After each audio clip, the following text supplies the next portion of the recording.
go.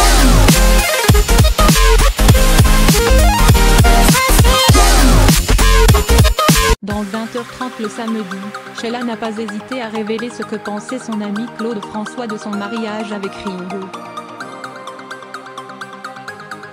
À l'époque, rien ne pouvait les arrêter. Claude François et Sheila représentent, à eux deux, toute la splendeur des années 60 et 70.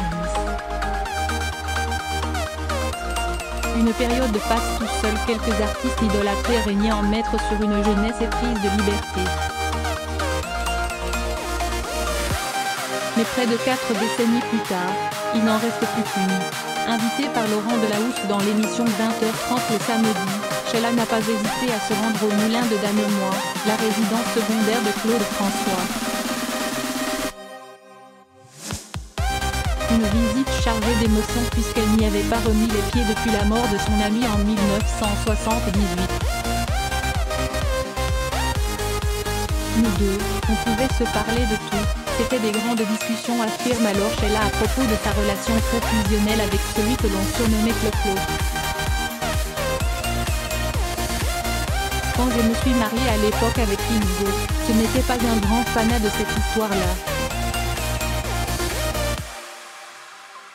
On en a beaucoup parlé, continue l'interprète de L'école est finie qui se confie très rarement sur son union avec Ringo, de 1973 à 1979, de laquelle est né son fils Ludovic, décédé en 2017. Un court moment de nostalgie de la part de Sheila qui précise qu'avec Claude François, on a parlé de vie, de la vie, c'était pas spécialement c'est quoi ton prochain tube. Ils sont restés amis jusqu'à la fin. Elle termine ainsi sa visite du moulin tant aimé par Claude François en précisant que ce dernier ne comprenait pas non plus qu'elle ne fasse pas de scène. Parce que lui il était tout le temps parti, alors c'était l'excès inverse.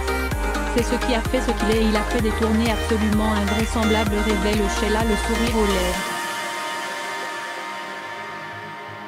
Une amitié tristement brisée en plein vol après la mort accidentelle du chanteur dans la salle de bain de son appartement parisien le 11 mars 1978.